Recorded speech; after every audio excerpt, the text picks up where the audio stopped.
ඔබ දවසක් ඒවා කියලා සියලු දෙනාම help me TV YouTube නාලිකාවට සාදරයෙන් පිළිගන්නවා. ඉතින් මේ වෙනකොට අපි දන්නවා ලංකාවේ දඩ කිවීම ඔන්ලයින් ක්‍රමය ඔස්සේ කිරීමේ හැකියාව මේ වෙනකොට ලබා දීලා තියෙනවා. ඉතින් ඒ සම්බන්ධව තමයි අද මේ වීඩියෝ එකකින් කතා කරන්නේ. ඉතින් අපේ channel එකට එකතු වෙන්න කියලා මතක් කරන ගමන් අපි වීඩියෝ එක පටන් ගමු.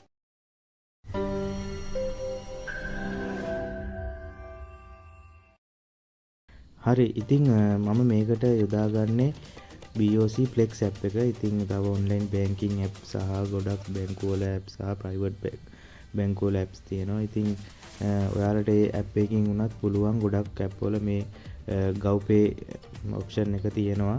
ඉතින් මම දැනට use කරන්නේ Flex app එක. ඉතින් ඒක නිසා ඔයාලට Flex app එක හරහා තමයි මේ දඩ ගෙවීමේ ක්‍රමය පිළිබඳව පැහැදිලි කරන්නේ. ඒතර මේ ඔයාලට බලා ගන්න පුළුවන් මෙතන තියෙන GovPay කියලා. එතකොට GovPay වලට අදාළ ඔයාලගේ account කීපයක් තියෙනවා නම් අදාළ account එක select කරලා මේ විදියට continue දෙන්න. ඉතින් මේ වෙනකොට මගේ BOC එකේ මුදල් නැහැ. මම වැඩි පාවිච්චි කරන්නේ නැති නිසා. හරි ඉතින් ඔයාලට බලා ගන්න පුළුවන් මෙලින්ම ආයතනයේ නම්. එතකොට මෙතනින් ගෙවීමේ හැකියාව තියෙනවා රජයේ ගොඩක් ආයතන වලට.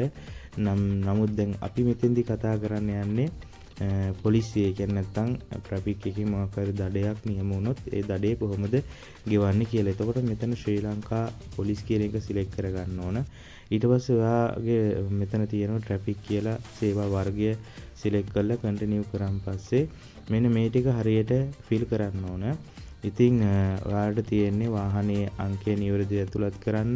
ඒ වගේම රිතුරු බලපත්‍ර අංකය ඇතුළත් කරන්න ඕන. ඉතින් මේ විදිහට මම ඔයාලට උදාහරණයක් විදිහට මෙතන පෙන්නන්නම්. මේ විදිහට ඔයාලගේ වාහනයේ අංකය මේ විදිහට ඇතුළත් කරන්න.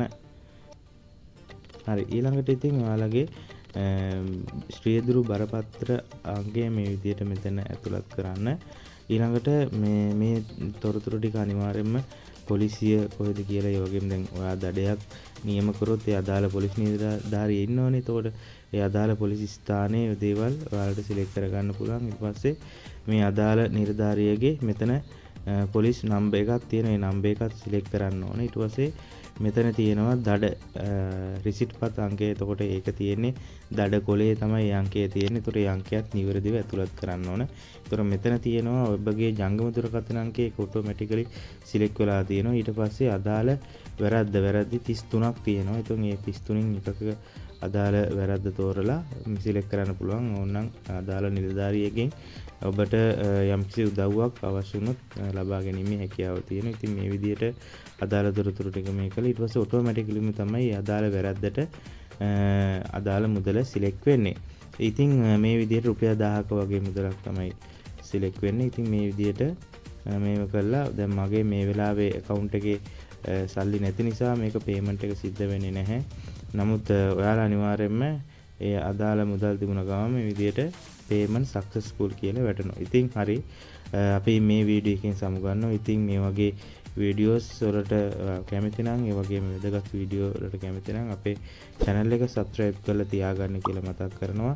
ඉතින් එහෙනම් අදට සමුගන්නවා. සියලු දෙනාටම ජය වේවා කියලා ප්‍රාර්ථනා කරනවා.